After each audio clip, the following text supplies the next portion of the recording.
하나님의 언약이 있지만 하나님의 언약 안에 있는 자들이 있고 하나님의 언약에 밖에 있는 자들이 있습니다. 언약 밖의 족장들에 대한 말씀이죠. 우리가 이 시대에 이 땅 가운데서 하나님 언약 안에 있다는 것이 얼마나 큰 은혜이고 얼마나 큰 축복입니까? 어떤 이들은 몰라서 하나님 언약에 들지 못하고 어떤 이들은 알지만 그런 은혜가 없어서 하나님의 언약의 외인처럼 사는 사람들도 있고 어떤 이들은 기회가 닿지 않아서 하나님 언약의 밖에서 살아가고 있는 사람들이 무수합니다. 하지만 우리는 이 시대 가운데 하나님 언약 안에서 하나님의 언약을 바라보고 하나님의 언약이 성취될 것을 위해서 충성하게 되니 우리 주님의 은혜고 놀라운 축복인 줄 믿습니다. 오늘 성경은 언약 밖의 족장들과 여러 사람들을 소개하고 있죠.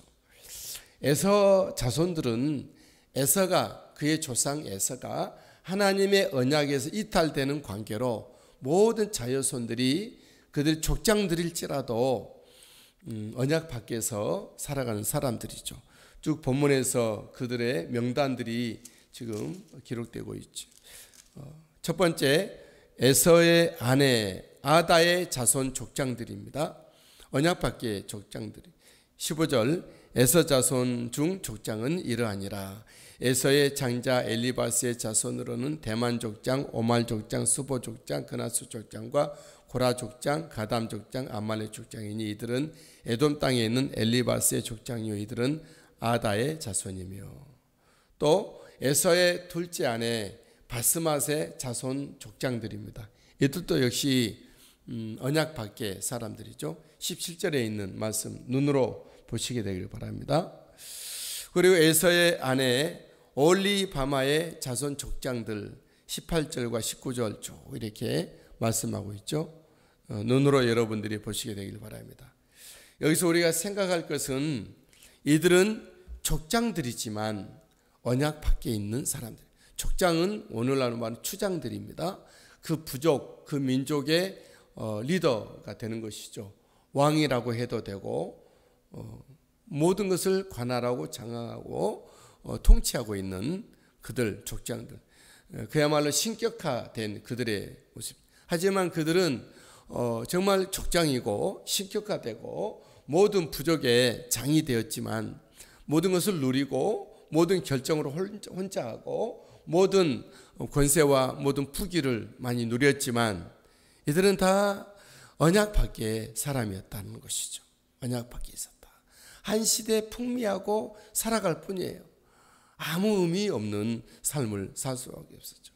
언약 밖에 있다는 것은 무엇을 하든지 어떤 사람이 됐다, 누구로부터 많이 칭송을 받고 박수를 받는다 할지라도 결국은 아무것도 아닌 것이 무의미한 삶을 살 수밖에 없는 것이죠.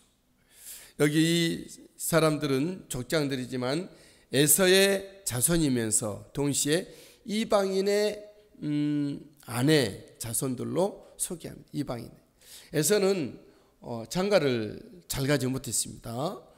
그는 하나님의 언약의 사람들과 결혼하지 못했고 거기 가나안에 있는 토인들, 원주민들과 결혼했다가 그도 자기 아버지 이삭을 기쁘게 하지 못한 것을 알고 이스마엘에 선택하여 또 결혼한다는 것이 이스마엘의 자손 중 여인을 그는 아내로 삼았죠.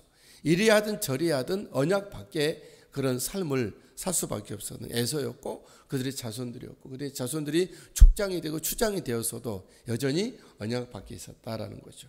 여러분, 우리는 큰 족장은 아닐지라도 하나님 언약 아래 있다는 것을 기억하시고 우리의 믿음이 내 요구를 따라 하나님 앞에 기도하고 관철시킬 것이 아니라 하나님의 언약, 나를 향한 나를 부르신 하나님의 언약을 이루어드리기 위해서 나를 드리고 나를 쏟고 나를 주님 앞에 말씀으로 온전히 만들어가지고 세워지고 땀을 쏟는 우리들이 되어야 될 줄 믿습니다. 예수님께서 이 땅에 보내신 그 목적, 우리들의 구원을 위하여 주님께서 십자가의 길을 가셨던 것처럼 저와 여러분들은 하나님께서 나를 부르신 그 목적을 위하여서 우리 몸과 마음과 삶을 자신을 드릴 때에 우리에게 삶의 의미가 있고 하나님 임마누엘 하시고 하나님의 산 역사가 흥미진진한 하나님의 역사들이 펼쳐지게 될 것이다. 어떤 특별한 일이 있지 않는다 할지라도 하나님의 뜻만 이룬다면 우리들은 이 땅의 삶의 목적을 우리는 이루게 되는 것입니다. 오늘 성경의 다음으로는 에서의 자손들이 이 세일산을 점령을 했는데 에서 자손들이 세일산을 점령하기 전에 그 땅에 있었던 원주민들, 세일 자손이죠. 호리 족속이라고도 말해요. 그들을 쭉 이렇게 20절에서 30절까지 쭉 이렇게 말씀하고 있습니다. 20절부터 30절 다 읽지는 않겠습니다. 다 사람 이름이고 우리에게 익숙하지 않는 이름들입니다. 우리 성경적으로 크게 의미를 주는 교훈을 주는 그런 이름들도 아니죠. 단지 그냥 그들은 그냥 그 시대를 살았던 하나님의 언약의 밖에 자손들이었다는 것 정도만 우리 보여야 되죠. 우리가 24절에 한 말씀을 본다면 그럼에도 불구하고 24절 한 말씀 본다면 24절 시브온의 자녀는 아야와 아나며 이 아나는 그 아버지 시브온의 나귀를 칠 때에 광야에서 온천을 발견하였다. 광야에서 샘물만 발견해도 굉장한데 오아시스가 되는 거죠. 온천을 발견한 것이죠. 이들에게도 이런 은혜와 축복이 있었어요. 꼭 예수 믿는 사람들만 이 땅에서 복이 있는 것이 아니라 예수 안 믿는 사람들에게도 일반적인 그런 하나님의 은총, 자연적인 축복이 있다는 것을 기억하십시오. 우리는 예수 안 믿는 사람들이 저렇게 건강하고 저렇게 똑똑하고 저렇게 출세를 하고 저렇게 부귀 권세 명화와 영화와 장수를 누리구나. 그렇게 우리 부러워할 수도 있습니다. 그럴 수 있습니다. 하나님은 이 땅에 있는 모든 사람들에게 똑같이 햇빛을 내리시는 것처럼 똑같이 꽃을 보게 하는 것처럼 똑같이 이른 비 늦은 비를 받게 하는 것처럼 자연적인 축복은 누구에게나 다 있습니다. 그러나 우리의 관심은 그런 것도 감사하지만 놀랍고 감사하죠. 우리의 관심은 그걸 뛰어넘는 거죠. 하늘의 신령한 은혜와 영원한 영생의 축복, 죽을 영혼들이 살아나는 구원의 역사, 이 부분에 특별한 은총에 우리들은 기억해야 될 점 있습니다. 일반 사람들은 자연적인 사람들은 자연적인 양심이나 사회법에 따라서 그 룰을 정하지만 우리는 그것을 훨씬 더 뛰어넘고 온전한 생명의 성령의 법에 따라 하나님의 말씀에 묶이고 매이며 살아가는 저와 여러분들입니다. 여러분 여기 시브온의 자녀 아야와 아나는 아버지 나귀를 치다가 광야에서 온천을 발견했는데 이들도 역시 누구죠? 에서 자손들에게 망한 세일 자손들입니다. 다시 말하면 언약 밖의 사람들에 의해서 망한 것입니다. 이처럼 하나님 언약 밖의 사람들도 나름대로 어떤 인간 역사, 전쟁의 역사, 민족의 흐름이 있는 것이죠. 문명을 이루기도 하고 다른 민족을 치고 대신 그 자리에서 살아가기도 하고 또 다른 어떤 무엇을 이루기도 하는 것이죠. 하지만 무엇을 하든지 어디까지 그들은 언약 밖의 사람이다. 저와 여러분들이 큰 위대한 문명은 우리가 세우지 못한다 할지라도 우리가 정말 전설적인 신화는 우리가 이루지 못한다 할지라도 저와 여러분들이 내게 보내신 자리에서 내게 주신 그런 일들을 이루어드리는 하나님의 언약을 이루어드리는 그런 우리의 삶의 모습이 너무나도 귀하고 아름다운 모습입니다.